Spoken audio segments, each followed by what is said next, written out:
At one point, I was homeless and living in a Volkswagen and following the Grateful Dead around, and I was kind of like this dirty hippie kid in my, What's the biggest thing that changed in your mindset today from when you were living in the back of that bus? Like, what's the biggest difference? There's nothing you could buy that can replace that feeling of being of service. There's nothing you can put on your wrist. There's nothing you can stick a key in. There's nothing you can put in your garage. There's no garage that you could build that gives you the same feeling of helping hundreds of people. Your strategy, from what I was told, was like you would help out addicts and help these guys and bring them in, give them a job. Whereas, a lot of people probably wouldn't, from guys of that background and things like that. And I was like, And we found success at ProWest by caring more about other people's pocket. When I worked that summer, I brought back like 40 grand in 3 months. I didn't know what I was doing, but I was like, I can teach a bunch of my friends back in Phoenix how to do this and how to make like an easy 10 to 15 grand a month. Wow, appreciate you coming out, man. It's good to be here. I kind of like to start with just kind of a story that kind of relates things. So him and I got into roofing. We partnered with, we brought our solar company into a roofing company and public adjusting company about 6 years ago now. Yeah. And when I didn't really know much about roofing or anything at that point, but we were good at recruiting, good at the sales side of it and bringing people in. And one of our partners at the time, like they would always talk about ProWest. Yeah. And we were a door knocking company. That's what we did. That's what we were growing. Those guys are our partners on that through and through. Door knockers, been doing it forever. And they would always talk about ProWest. And like you guys were the kind of target to hit. Dude, I was a door knocker from 95 till we started this thing, right? Yeah. With some other like things in the middle, but I mean, that was it. When we're in that and, we're all business guys here and it's just like, okay, these are the guys, what are they doing? Like what's their strategy and all that. And it was kind of unique at the time. And I don't know the full kind of background of it and we'll get into that, but it was like your strategy, from what I was told, was like you would help out, addicts and help these guys and bring them in, give them a job. Whereas, a lot of people probably wouldn't, from guys of that background and things like that. And I was like, that's you don't have to be a drug addict to work for it. It's not a that being said, I mean, I myself just 3 days ago celebrated 29 years of recovery, right? So at one point I was homeless and living in a Volkswagen and following the Grateful Dead around, and I was kind of like this dirty hippie kid in my, early 20s or whatever. So certainly I have a soft spot for that because I've been there and I know what being on that side of the coin is like. When I got into roofing, I went to work a storm. There's a guy named Scott Riopel. I don't know if you heard of him before, but Scott started Interstate Roofing in the late 90s and he's the biggest game in Colorado. There's probably there's got to be 300 companies that somehow have stemmed from Scott Riopel, right? Like I came from him. There's 15 other people in the valley that you see their trucks rolling around that came from me. So technically they came from him, right? So he's kind of like the godfather of it, so to speak. Okay. Right? And when we sold to private equity in 2022, we were talking about growth and they're like, what do you think? And I said, I think we should buy Scott Riopel. And we did. And so Scott's today is my business partner. Oh, wow. And it's funny too, because in 2012, I went to work for him in 2011. I worked at Big Storm in Kansas and that was my first intro. And they've been trying to get me to sell. I knew Scott for like 8 years before that. They tried to get me to sell roofs, and I'm used to selling these like $80 oil change cards where you could go sell 60 in a week and make good money. But they kind of got me hooked. My very first day of knocking doors in Kansas, I started at 4:00. I had no ladder. I had no nothing. I didn't know. You guys are door-to-door guys. The rebuttals are the same no matter what you're selling, right? Oh, my husband's not here. Or, whatever it is, like it's always the same. And that very first night, I signed 8 contracts in 4 hours with no ladder, no nothing. And I didn't realize the levity of what I had just done. I just knew that we all met for a dinner after that because it was a big storm. You got guys there from all over. And they're like, how did you do? And I said, I got 8. And they're like, what? I said, yeah, I got 8. They were like, you're out there for 4 hours and you had no car and no ladder. I said, yeah, but that's what I got. And they were like, we're going to be talking about you for the next 20 years. And I said, no, you're not. And they're like, no, it's really good. Yeah. I don't think I understood how good it was, right? Because whether it's an oil change card or a roofing contract or a vacuum cleaner or whatever it is, if you can connect with somebody at the door and you can turn a stranger into a friend in the first 20 seconds, then you can make a living. Yeah. So I'm curious really quick. I want to jump in. So you're talking about living in the back of a Volkswagen bus at one point and being homeless. Yeah. What's the biggest thing that changed in your mindset today from when you were living in the back of that bus? Like what's the biggest difference? I think probably the back then I had a fear of mediocrity. right? Like I just didn't want to be average. I didn't want to go get a job. I didn't want to go to college. I didn't want to work 40 hours a week. I watched my dad work, 60, 70 hours a week to make 6 figures a year in the 90s, which was good. Yeah. But I didn't want that. I didn't want nothing to do with a life like that. So on some level, I just knew that, that there was no status quo. And to this day, it's the same thing.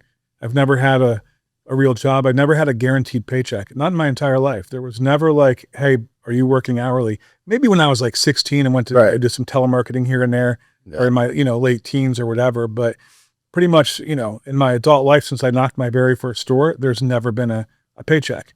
You got to eat what you kill and you got to go get it. And so I was just brought up and brought in like that. And nobody signs up to, when you're a kid, like, what do you want to be when you grow up? I want to be the quarterback for the Cleveland Browns, right? They might have been better off if I was. But that being said, it's, nobody wants to be a door-to-door guy. But door-to-door has afforded me a life beyond my wildest dreams. I've been, able to make over $20 million in my life and I have, a life beyond my wildest dreams. And that's from knocking on doors, right? So I think that, like, if you have that hustle, I think that's the one thing that changed. And then, even like back then at the bottom, like the one thing I didn't lose was hope.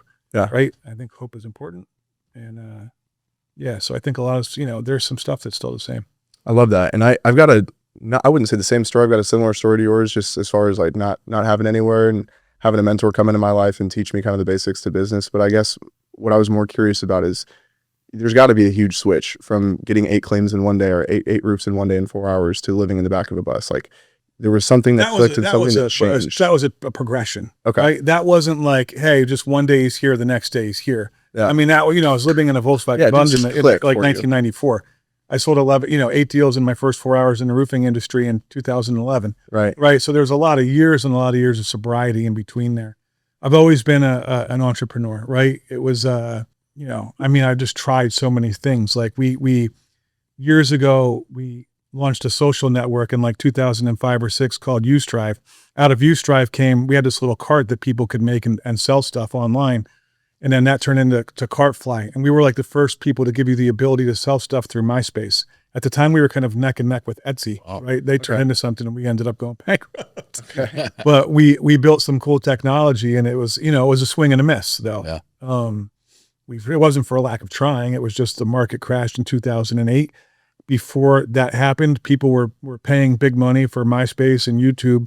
534 million for MySpace, over like I think it was $1 billion for YouTube, and they were making no money. They were paying for eyes. And I think that kind of changed around that time frame. And we had a lot of eyes and a lot of sales, but we didn't have a revenue model built in. There's just been a lot of like, I've always tried to hit it out of the park. And when I got into roofing, I started hitting singles and doubles, and I was like, wait a second, now I'm advancing the bases. You know what I mean? Yeah. And so that's really when, a lot of that consecutively turned into hitting it out of the park. On the entrepreneurship side, and I can't remember what you said. Did you say your dad was an entrepreneur, or he worked for somebody? No, he worked for somebody. Like where do you think that came from in you then? Dude, I think it was a fear of seeing my Just dad, and there was always a ceiling. I didn't want to have a ceiling. Yeah. Right. Like I would like back in the 90s, I was buying, even when I was fucking homeless, I would like find like old copies of the Rob Report, and I would like look at vehicles and look at like these houses or whatever. So I think I've always been a little grandiose on some level, right? I kind of believe in like I'm big into manifestation. Like all my license plates say manifested, you know what I mean? On some level or another. Right. So I've always been big into like, this is like, you have to see it and believe it in order to achieve it, right?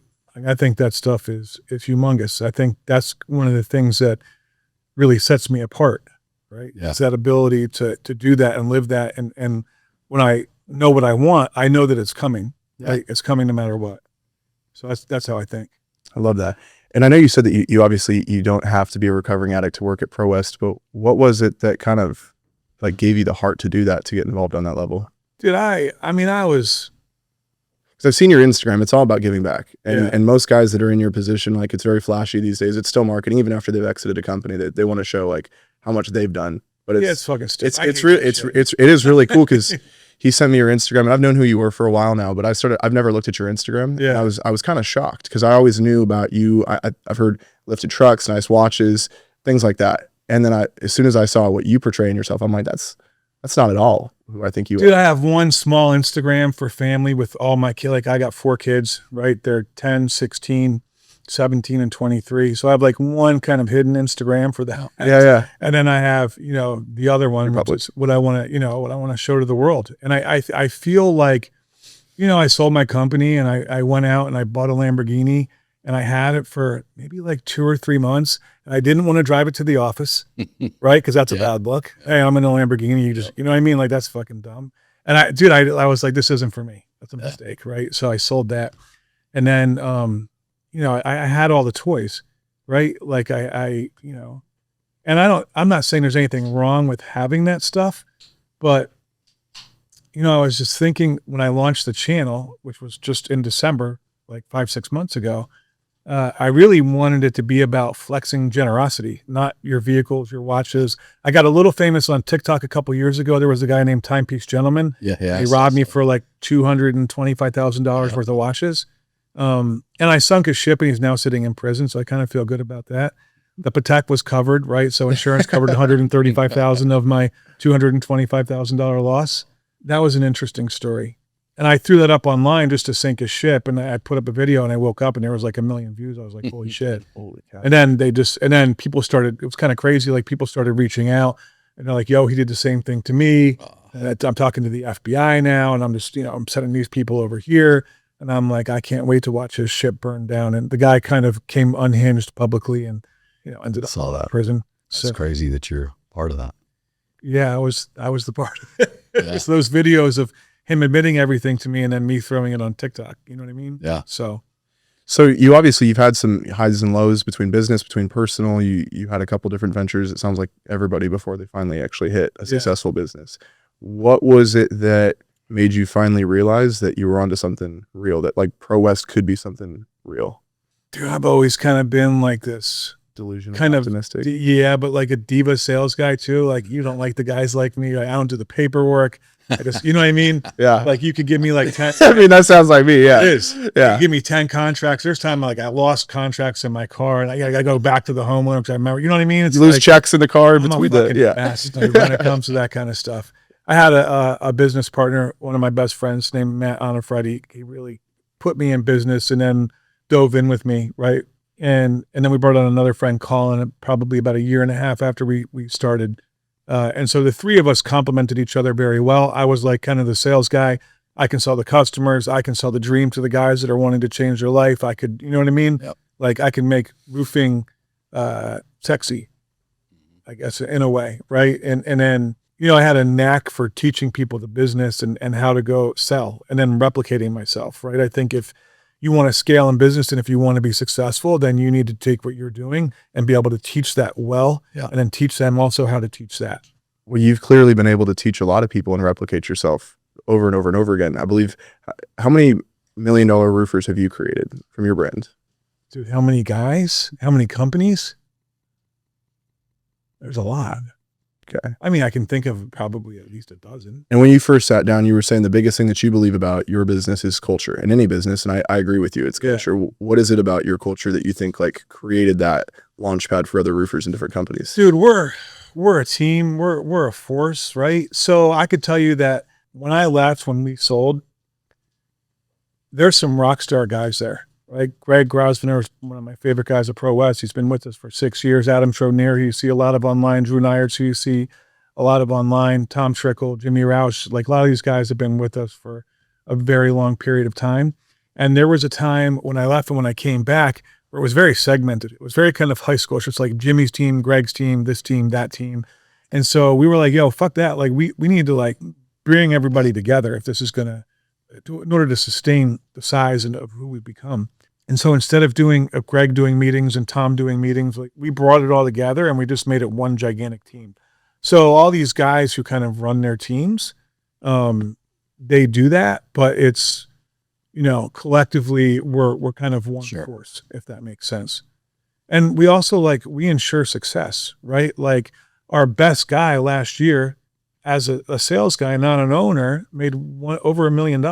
Crazy. right, in his pocket. So if you really want your company to blow up, you can't be the only guy sitting at the top. You know how many fucking companies I see where the owner of the company is at the top of the sales board? That there's nothing that drives me crazier than that. I apologize if you guys happen to be in that position. But like that shit makes me nuts because what that's telling the 40 people that work for me is that I care more about my pocket than I care about yours. Yep. And we found success at ProWest by caring more about other people's pocket. Every fucking entrepreneurial adventure I'd ever done in my entire life, I was like, I'm going to make this and I'm going to make that. When I started the roofing, I was like, when I worked that summer, I brought back like 40 grand in 3 months. I didn't know what I was doing, but I was like, I can teach a bunch of my friends back in Phoenix how to do this and how to make money. Like an easy 10 to 15 grand a month. Doesn't matter how tattooed they are. Doesn't matter how much time they spent in prison. Doesn't matter if they're newly sober. Like I can teach this, right? And so that was the mission. It wasn't like I'm going to make X, Y, and Z. Their time came when I got to that point that we were like, we're going to sell for this number. Like we are going to sell this company and this is the number. That I think time came. That's awesome. Sorry, go ahead. No, you go ahead.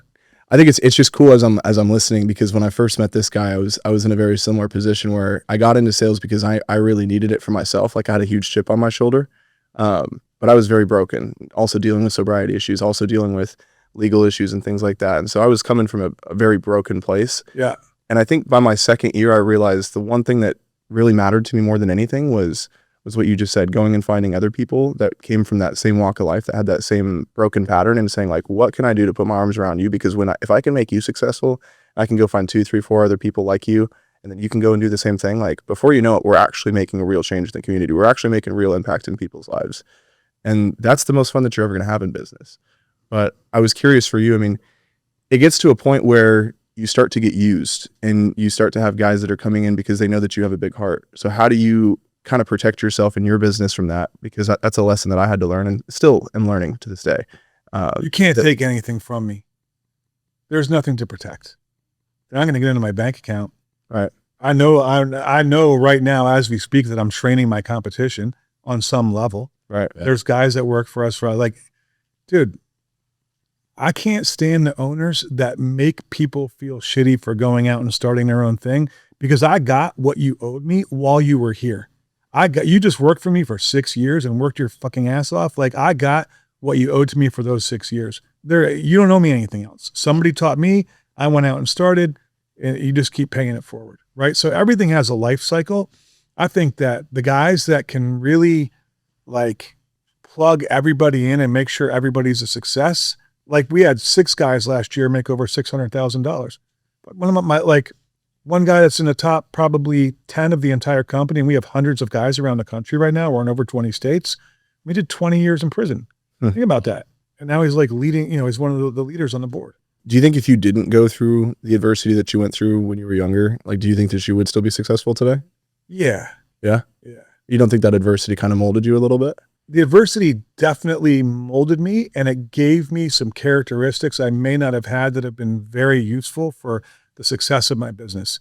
I feel like I can meet everybody where they're at, right? Like I give money away every day and people are like, oh, I love how you connect. And, you don't see different people. Like I kind of think we're all the same. Right. You know what I mean? You could feel that through your Yeah. too. I think that's the why I kind of connect with you. Like you're just a bro. Like you're just Just like like that's it. Like you don't portray yourself like I'm better than you or better. Yeah. I don't like, care about none of that shit. Dude, But- if go ahead. Well, I was just gonna say, kind of to go off of that is to the guy that you said made over 600,000 or whatever, 20 years in prison. Like I almost think that's an advantage.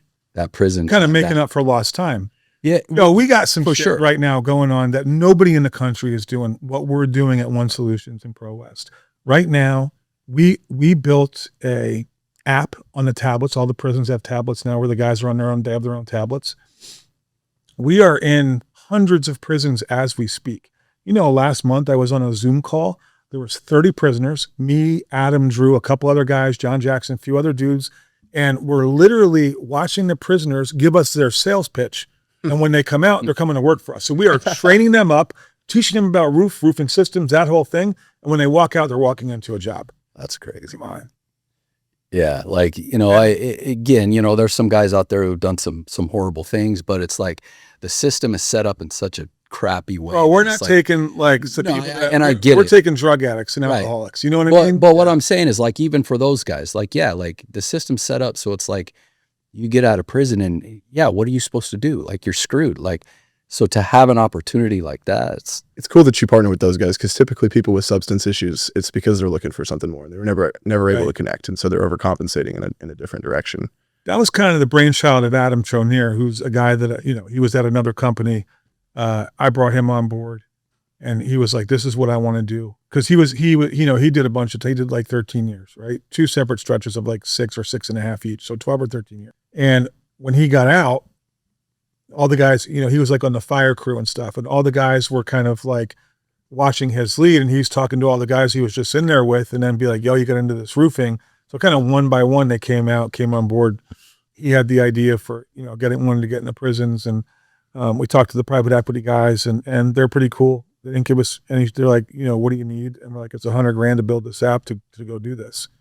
And they had no issue doing that. And it's been a success. I think we launched it in August. And so far we have like 13 or 14 people who have come out of prison, that took our course in prison, that got trained up in there, that are now working, right? That are making money, and they're plugged into a positive community of guys who are just kicking ass and taking names in life. that's awesome, man.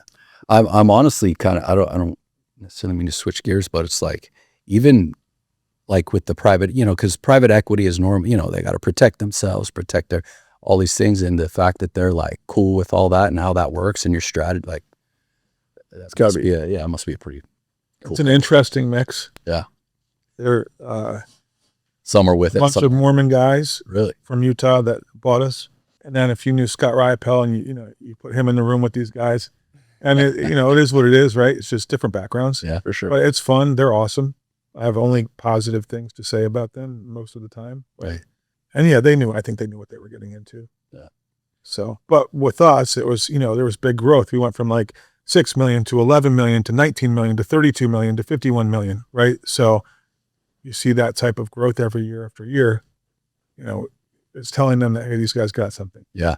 And you guys are in like 22 states right now? Yeah, something like that. What kind of revenue are you guys doing right now? This year we should do 250 million. And so you stayed in the game to grab a second bite of the apple, Yeah. or you just, No, we rolled over. So we sold, we got the number we were looking for. And then I rolled over, which means put back into the company almost 2 million, like 1,950,000 back into the new company, which got me, X percentage.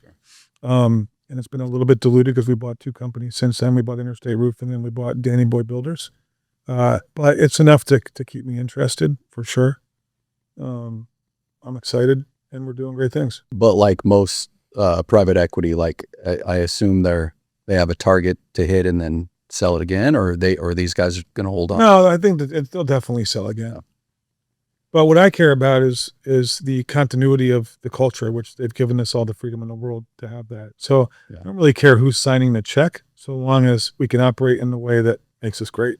I think that's such an important thing. So him and I, at the end of 2023, we had nothing like yours, but a small exit of our company. And, we didn't know what we didn't know. And, it was an exciting, like, oh, this is cool. And, what we didn't, I think it goes both ways. I think it's like when a company's trying to buy you, you get excited and it's like, oh, you guys want us.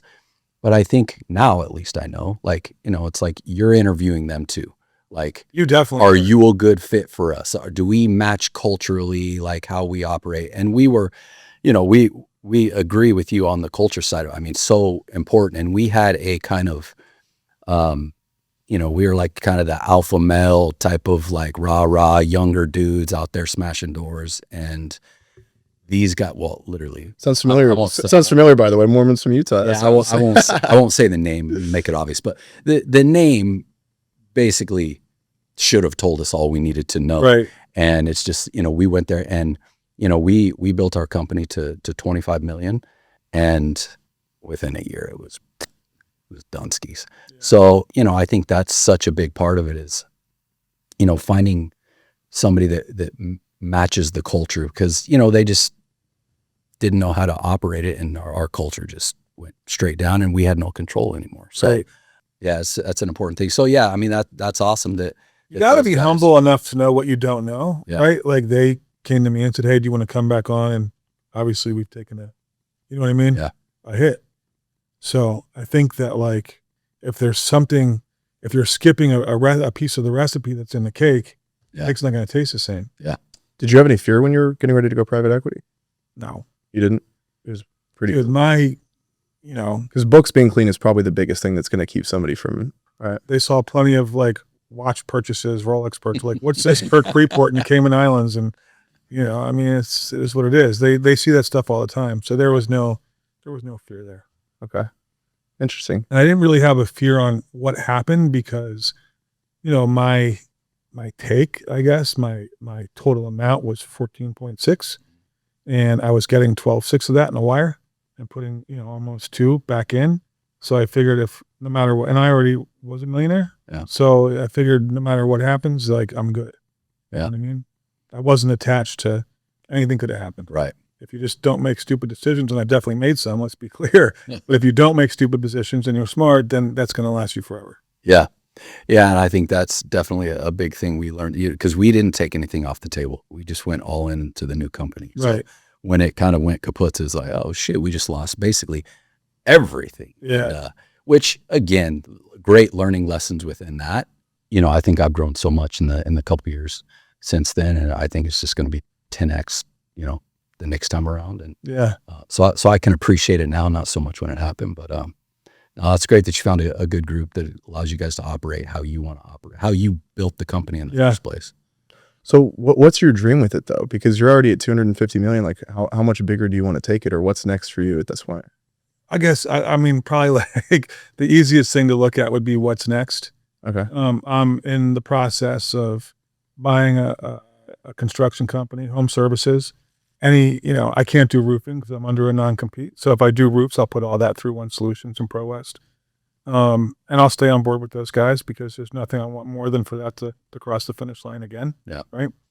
But I'm going to build the entire brand.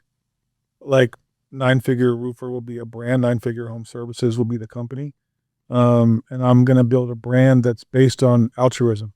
I don't really need money. So, I mean, I know how to create it. I know how to, and I have some ideas that will, I feel like, turn the industry on its head that I'm super excited about. That's what's next. I mean, so what does that mean though? Like, so are you looking to like, you know, like go build communities or like low income house? Like what, maybe I'm not understanding this, sir. So, dude, I know, and you guys know, like we can go out and build a company to 25 million to 50 million to 100 million to a couple 100 million.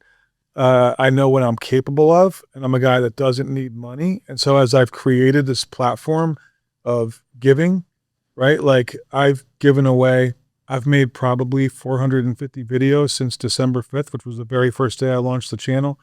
In that 6-month period, I have like 1.2 million followers across all the platforms, and I have over 500 million views. I have a very engaged community, right? Like if I put you know, some of my videos have 3 million comments. You know what I mean? Like it's a super engaged community, and I feel like they're on my team, right? And so I get literally hundreds of thousands of DMs. That's not even an exaggeration. In those DMs, a couple things happen. I think last week I did 3 roofs off the DMs, one in North Carolina, one in Illinois, one here. 2 more leads this week. Just, hey, I love you. Yeah, I want you, like, you're my roofer. Like, you're my guy. Which is dope. So I think what I want to do is, as I get, you know, I've had 400 people apply for jobs just off of my social media that came through, and I'm like, hey, go to roofcareer.com. So we've sent 400 people to, you know, our website, right? So I get people that are looking for work. I get people that need their roof done or need other construction work done. I get people that have quotes all the time from states that I'm not in that I help. I'm just like, yo, send me the quote. I'll tell you if you're getting ripped off or not. And then I get a shit ton of people asking for help. I see you helping everybody. I can't pay this. I can't pay that. I'm broke. I get a lot of that. Mostly that, probably. And then I have like a couple stalkers, which is new to me. I want to ask you about that really quick. Kind of change tracks again. You help a lot of people. 450. Every video was unique, right? They were all different situations since December. Yeah. What's like the biggest one that kind of either broke your heart or showed One you that showed your made me crazy story? realize that I didn't really give a fuck about roofing and I just want to help people. Yeah, I love roofing. Don't get like, I shouldn't say it like that. but it's a vehicle for you. Roofing is a vehicle. But here's when I knew that I'm like, dude, I have a lot of faith in my life. I wouldn't consider myself religious, but I certainly have a relationship with God, Jesus, whatever. Amen. Yeah. And if you go back to my earlier videos, maybe in the first week, I go knock on a door. Hey, Bob, I'm with ProWest, and we're just giving back to the community. We had a great year. This woman barely speaks any English. There's 3 little kids outside. And I'm like, are these your kids? And she said, 1, but not the other 2. And I said, hey, I just want to help you for Christmas. And I gave her $500. 3 little kids there, and 1 was hers, the other 2 weren't. I gave them each 100. And I said, do you have any brothers or sisters? And they said, I got a brother. And I said, well, here's 100 for your brother. You can't go home with $100 and not give it to your brother. Merry Christmas. These kids go running off. We finish up with her, give her a hug, walk away. And then this woman comes walking up the street with those 2 kids I just gave the money for. She's barefoot. She's in like her pajamas, and she has a tear in her eye. She's crying.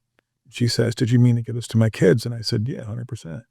And she said, well, we're getting evicted. You have no idea how much this helps. And she's crying. And I said, how much is your eviction? And she said, $1,800. And I was like, I got you. She was like, what? And so me and my business partner, Matt, now he lives in Texas, but he was here. We had like 2,300 left on us after giving our kids the 300, right? And so we gave her all the money and got her out of that eviction. I posted the video. Now I have a friend who is in South Carolina who watched the video. He's a very successful guy, super successful. Saw the video and he said, Bob, the video you just posted, can you get that woman's number? I said, I don't have it, but I know where I was and I know what door I was at where I met her kids, because that woman's kids were friends with her kids. I can get it. He said, I'm going to wire you 50 grand on Monday and I want you to change their life. I said, get the fuck out of here. He said, no, I'm serious. He said, that little boy standing there next to that woman, like while she was crying, he said, that was me when I was that age. And he was like, it just moved me and I'm sending you $50,000. I said, all right. Sent me the money on Monday. I got a hold of that woman. I went back to the one place that knew her. They gave me her phone number. She called me. I left her a message. She called back. I said, hey, can you come to the ProWest office? I'll send you an Uber if you don't have whatever you need. She takes an Uber. She's all dressed up. She gets out of the car. I'm like, you're all dressed up. She said, my kids told me you put me on TikTok. And we go into the office and I say, what's your property management company? She tells me the name. I said, let's call. So we called. I said, how much is rent a month? $1,550. I said, I want to pay for a year. She was like, what? I said, yeah, I'm going to pay till January 1st of 2027. You don't got to think about rent for a year. And it was $18,600. And then she didn't have a car. So I called a friend of mine that has a car lot. I'm like, yo, I need like a Honda that runs good. We bought her like an $8,500 2014 Honda. And then there was like 22 grand in change left over from that 50 grand. And I gave it to them in a check. So when that happened, I was like, yo, I don't think I've ever felt that good. I was able to be a link in a chain or start the motion of a wave that reached somebody else that inspired them to give big, right? And that giving big literally just changed this whole fucking family's life. Right. From completely struggling to like going to churches, trying to figure out how she's about to deal with this homelessness to not have to think about anything for a year. It's amazing, man. So that was it. That was my moment where I was like, yo, I'm full-time at this. Like dude, I love roofing and I'm going to do that forever on some level. Right. But like more important to me is the ability to go help and help change somebody's day. Most people aren't like that. Why are you? The people that aren't like that don't understand. Dude, the feeling that you get, like, dude, I just traded my Ferrari maybe a month ago for a Porsche. I don't give a fuck about any of that stuff anymore. You know what I mean? Like, you want to talk about the difference of like turning the key in the Ferrari that you wanted since I was a kid and watched the Cannonball run. I was like, I'm going to have a Ferrari when I'm older, right? Like that's when I wanted a Ferrari. When you do that and it inspires somebody else to also step up that is in an amazing financial situation and you watch that life change like in front of your eyes, dude, nothing's better than that. There's nothing you could buy that can replace that feeling of being of service. There's nothing you can put on your wrist. There's nothing you can stick a key in. There's nothing you can put in your garage. There's no garage that you could build that gives you the same feeling of helping hundreds of people. I'd give away 40 to 50 grand a month right now A lot of people are like, yo, he does it for the views. Motherfucker, I am not making 50 grand a month off views. Yeah, the monetization is making not I not what people think it 10 is. grand last month off views. I gave away I think last month I did like 45 grand. Did you really though? That's Between TikTok, YouTube, Facebook, Instagram. Like the Facebook and Instagram are kind of together. So it's like under this meta. okay. I think TikTok, I think I made 3,700, or maybe YouTube was 3,700. And then I don't know, it was like right at 10 grand. All without making a dancing video. That's crazy. I'm making a dancing video. But dude, it's not enough. Right. My goal in doing this was not to like be a guy that gets rich off the views. I already got the money. You know what I mean?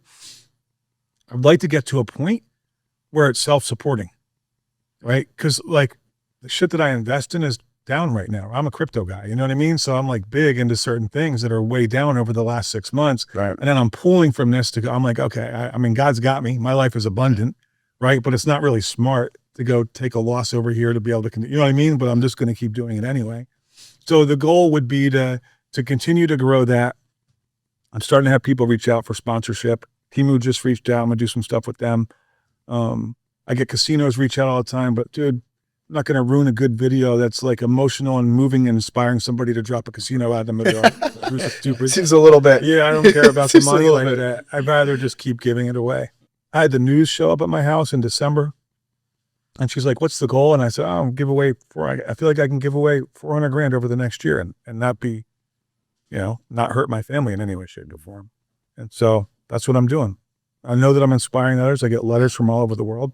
I get DMs from all over the world. I get like little stories that make me just know I'm doing the right thing.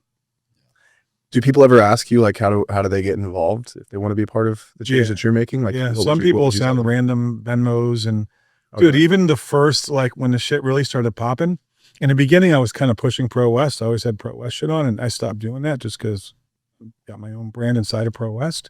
But I had like random letters show up at the office with checks in them, being like, "I love what you're doing for the community. Keep going."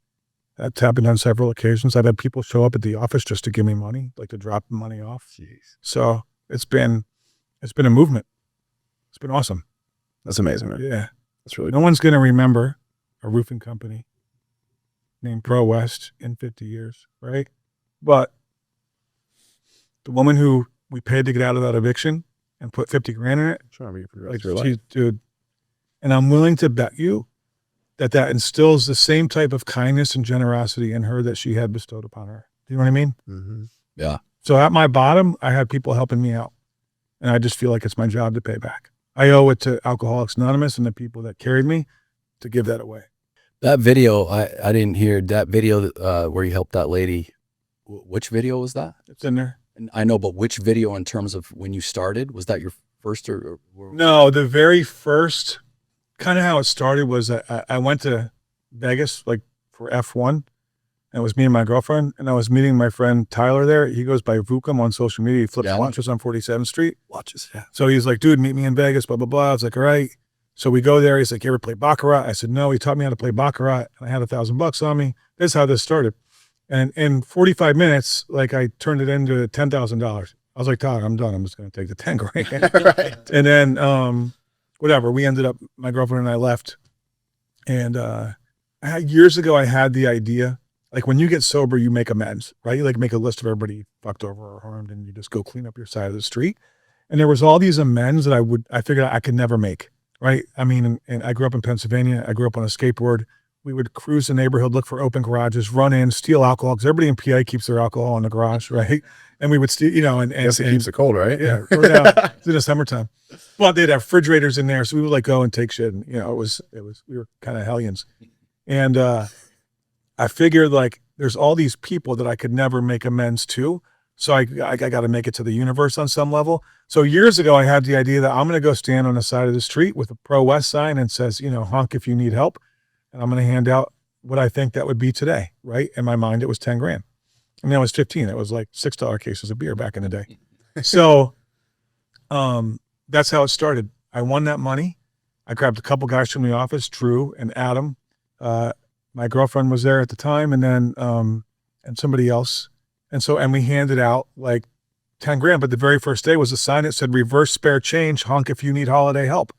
And so people were pulling over trying to give us money. I said, no, it's reverse bear change. We're giving money to you. And did a couple videos, and I had my handle on TikTok was the naked wrist because I'd been robbed.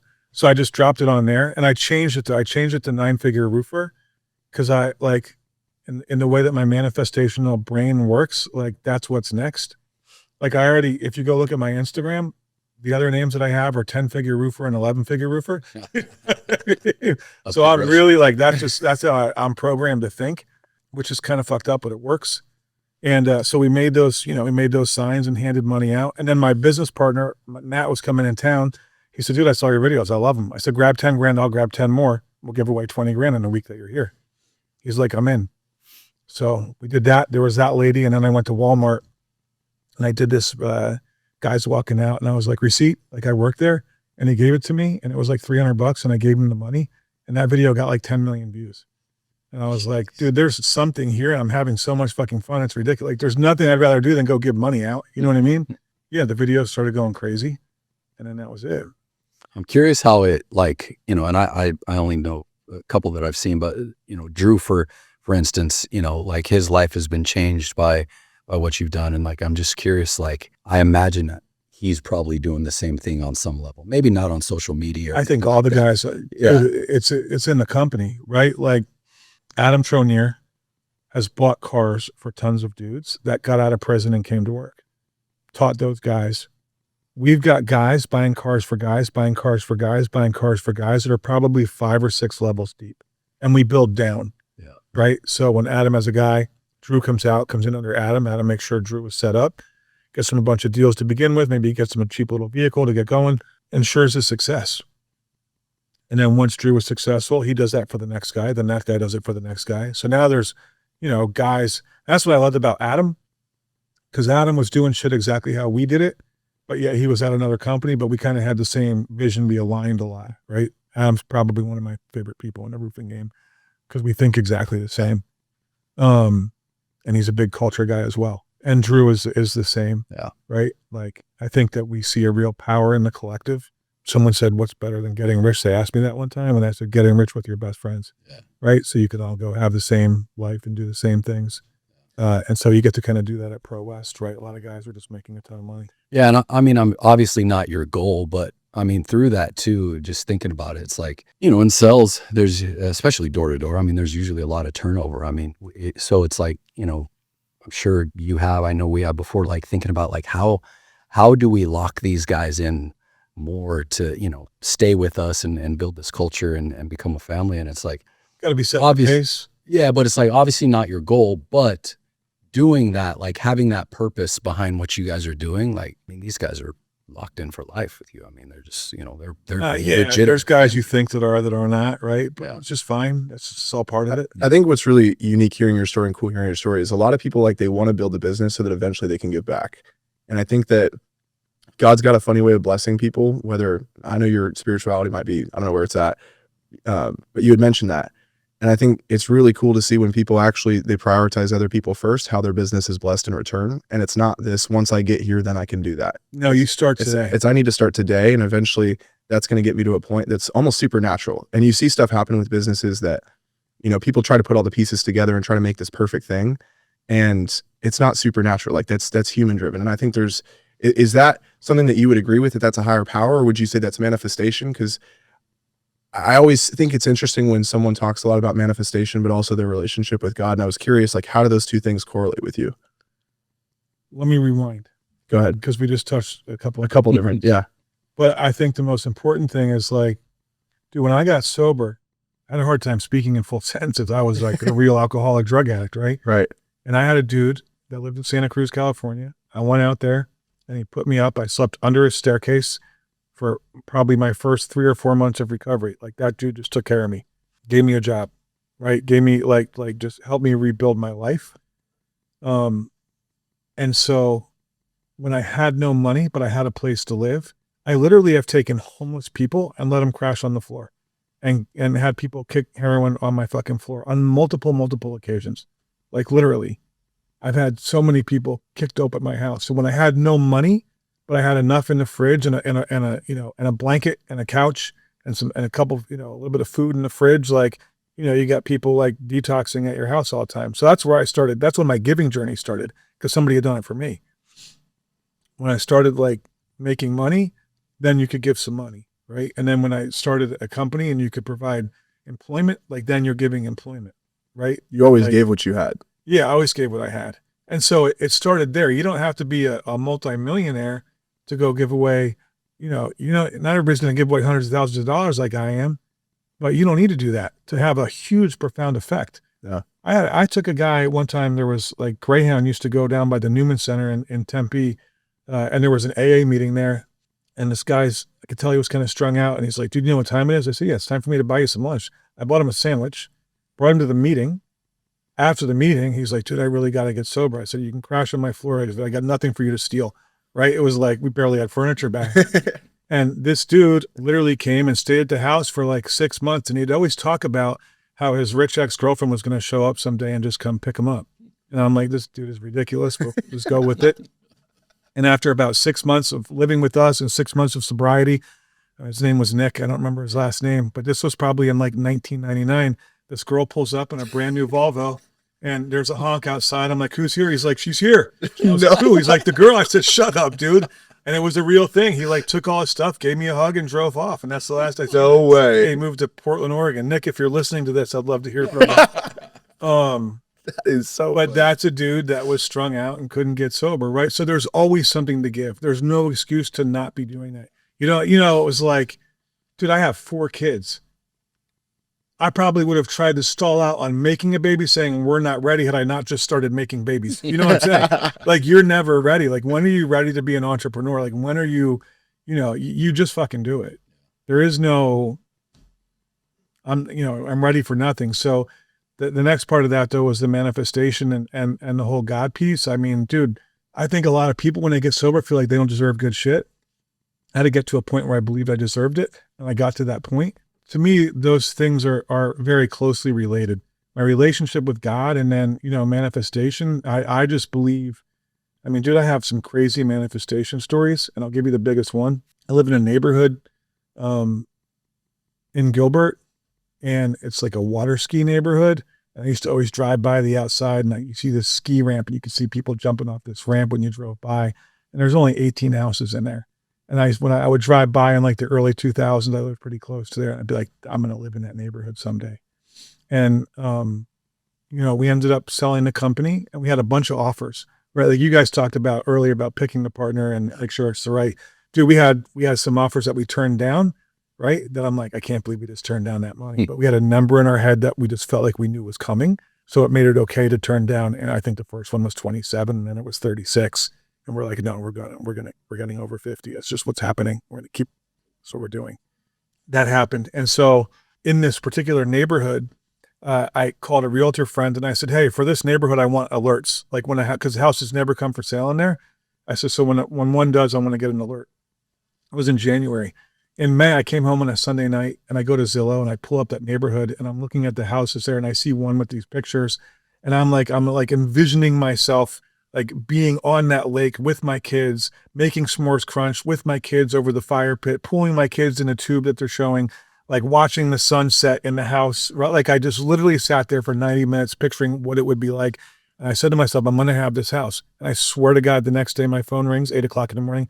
Hey, Bob, it's Tia. I said, what's up, Tia? She said, well, I know it's been months and I didn't forget about you, but we finally have an alert come for a house that's coming soon. It's not listed yet. And I said, wait a second. Just last night, I spent 90 minutes looking at this house saying, I'm going to live here. I said, tell me the address is not 378 North Street. She said, it is. I was like, holy fuck. So that was it. That house came for sale and I bought the house and that was crazy. But that's how manifestation works, right? Like you just have to know what's coming no matter what. That was a very kind of like manifestation on steroids. Happened very quickly, but that's how my life works. Yeah, it is crazy how that works. I believe it too. I've definitely had some experiences in my life. You talked about when you're younger and the Lamborghini or whatever, like I had the same thing with one of my daughters when she was kind of my tomboy and we just loved, I came from a small town. I'm sure you know where Globe's at. and we would see cars drive through because there's a good route through there. So Yeah. we drive through, and I would just always like see myself driving with my daughter in one of them cars, and it wasn't that fast. It was over 20 years, I think, but I got a McLaren, and my daughter had grown up, but this little guy right here, he was in, we were driving in my McLaren down the road, and I just looked at him and I'm like, I've seen this before. What a And great it moment. just like snapped, and yeah, I did. I teared up, and I was just like, I've seen this moment before. It was my daughter, it wasn't him, but different timeline, but it was this. And crazy how that works if you put it in there and just Those are material Yeah. things, but I think on some level, like, they're like when you got a guy that like used to be homeless and on emergency food stamps in Santa Cruz and didn't have an address, and the guy that was dude, I told you I was grandiose. I got this like my grandparents are from Italy. My mom's like this stereotypical 100% Italian woman, and dude, even today she's 80 years old. I'm 53. She thinks I'm 15, right? But I couldn't let my mom know that I was fucked up, and I would just be like, Mom, I'm living beachfront in California. This was the life. But really, I'm like in a van, right? In a parking lot that I'm not even supposed to be parking in. It's amazing when you think about coming from there and getting to the McLaren, the Ferrari, the Lamborghini, the Yeah. house. Like there's, I think also some real spirituality in that. yeah. And yeah, it is material things, but it also, it's an unlock. Yeah. Like it unlocks something in there where you're like, okay, if this is possible, and yeah, this is material, but like, what else are we capable of doing to do good? And I mean, you're doing a lot of that right now, which is amazing. How far can you take it? Yeah. I'm about to What I figure think that out. what I think is really interesting too is that from an outside perspective, when I was like 17, 18 and I was kind of getting into the sales world, what attracted me was the money, and it was the nice things, and it was, you know what I mean? Like, so when I hear you guys talk about the material stuff, it's not all about that. It's 100%. It's not about that at all. But I think when used in the right way, it's a vehicle to attract people that are probably going to reach out to you for the wrong reasons. And I'm not saying it's always like that, especially with the outreach that you do that's so intentional. But how often do you have people that reach out to you trying to hack the system that are trying to get maybe in a position because they want to get to that thing fast? Like they don't want to put in the work. They don't want to, you know what I mean? And they end up meeting you, or they end up being connected. They end up getting into this space, and they end up realizing, this is what brought me to it, but there's a whole different level on a personal level that I need to achieve. Is that kind of something that you saw early when it came to the material stuff and like using that as a tool, or is that just who you this were? with Adam a lot because I'll have people say it must be nice. And I'm like, dude, 16 years it took to get here in the roofing industry. Cost me a marriage because there was a part of my 40s where like being successful financially and pushing the family forward financially to me was more important than the quality of life with the family, and I certainly suffered for that, so that wasn't nice. I mean, there was a lot given up in order to get to where I got. So you got to put skin in the game. It doesn't happen overnight. I can take anybody here and teach them how to make $250,000 a year selling roofs. That part's not difficult. But to build and to sustain when there's, not the storms, and to have a plan for that, and to, you know what I mean? Like there's work required. It is nice. It's certainly nice, but there was a price to pay, and you got to be willing to pay the price. Not everybody is. Dude, there were times in my adult life when I was like a single dad. I mean, like my oldest daughter has a different mom than my other 3 kids, but as entrepreneurs trying to build Car Fly, and we had, there were moments where we had no money before we had investors, and I'm borrowing money for Subway for me and my kid. There was nothing nice about that. It's all part of the story that brought me to here. Do you know what I mean? Mm-hmm. So you got to be willing, I think, to take some unconventional paths to get where you're going. Well, and the now where you're at wouldn't be as special if you didn't have that before. Sure. 100%. That makes you realize how far you've gone. Dude, and surround yourself with good people, right? Like my business partners were my best friends. I like legitimately did not look at the bank account for years. I just be like, yo, what's in there? Like I didn't need to look. Nobody was robbing me. I knew that. You know what I mean? Like these are guys that I've been through hell and back with. Like we're all coming up together. I'm not concerned about Matt or Colin trying to skim from the till, right? And quite the opposite, honestly, because I tried to quit ProWest like 4 separate times, and Matt talked to me into staying every single time, right? Like there's times I'm like, fuck you, you know what I'm saying? But it's your best friends, and like, it's they teach you over a period of time how to put your ego to the side, right? And kind of stay into like what makes us great. And we're definitely better together than we are by ourselves, for sure. So you said 16 years is when you got into the roofing game? I mean, 2011, 12, no, 11, 12, 13, whatever. Gotcha. 16 years 16 now. years. But yeah, I mean, it took us, took time. It wasn't overnight. So It was a decade between when we started and when we sold. Okay, so you're looking at it, yeah, either yourself 16 years ago or a guy that's looking at doing something similar to you, that's in the same position as you. What's your biggest piece of advice for them? Dude, come on board. Come get on my fucking team and we'll talk every day about it. You know what I mean? Like that's like you hear it all the time, but there's a lot of truth to it. Like you are who you surround yourself with. Yeah. There's times where people will leave ProWest and go to a brand new company. And there's a lot of times where they come back a year later, 6 months later, and they're not getting paid off the shit that they did. And I'm like, what were they going to offer you that we weren't? Right. When we did 76 million last year, we were roofing huge projects. We just did a 10-story Fulton down in Tucson, right? With like cell towers and, whatever. It's like, dude, we're doing big shit. You're going to go to this brand new guys. You think you're even going to sign that? You know what I mean? You think you're going to like put that under contract being 2 months in business? That's not happening. And you don't know if you can trust them financially. You don't even know how they handle money. So for a local guy that's getting into roofing, that was a good answer. Come and join you in one of your markets. Sure. What about on a personal level? I would not be afraid to, and I never had a coach. I had business partners, right? They were like my coach. I mean, we all had something we were great at. Matt was great at the back end, great at business. I wasn't. Me and Matt got in a big fight in the beginning. It almost imploded because I was like, yo, sales is the most important part. That's all that matters. Mm-hmm. You're out of your fucking mind. And I had to concede and learn, right? And try and stay green over a period of time. It doesn't matter what you sell, it matters what you install and build. It is. And I think, what I would tell somebody is learn from my mistakes. Don't go make the same. They'll be way less costly if you learn from me. So you should have somebody. You said he was your mentor or whatever. Like there should be somebody you're bouncing, someone that's been there. And dude, I have people reach out to me all the time. Every single day, people are reaching out online saying, hey, I'm stuck at $1.5 million a year. How do I get to 9 figures? How do I get to 7 figures, 8 figures, whatever it is, right? So there's a lot of that. You help those guys? Dude, I help anybody that calls. I mean, I answer questions. I am under a non-compete, so I'm not out here training competitors. But certainly, like if there's basic questions I can answer, some basic how-to stuff, I'll do that. Well, Bob, man, we appreciate you coming out, dude. This Good to be here. Yeah, it was good. It was great to meet you and to see what you're doing. And it's like this is a home service podcast, and most of the people on here want to hear about the roofing and the home service stuff, but I mean, I don't know. The other stuff is a lot more intriguing to me and a lot more important. So Yeah, thank you for what you're doing, and any way we can help out, man, we'd love to. I'm going to hit you up. There you go. Let's do it. Any way we can collab, man, we're glad to help. So, Sounds good. yeah, we appreciate. I appreciate being here. Thank you guys. Yeah, thank you.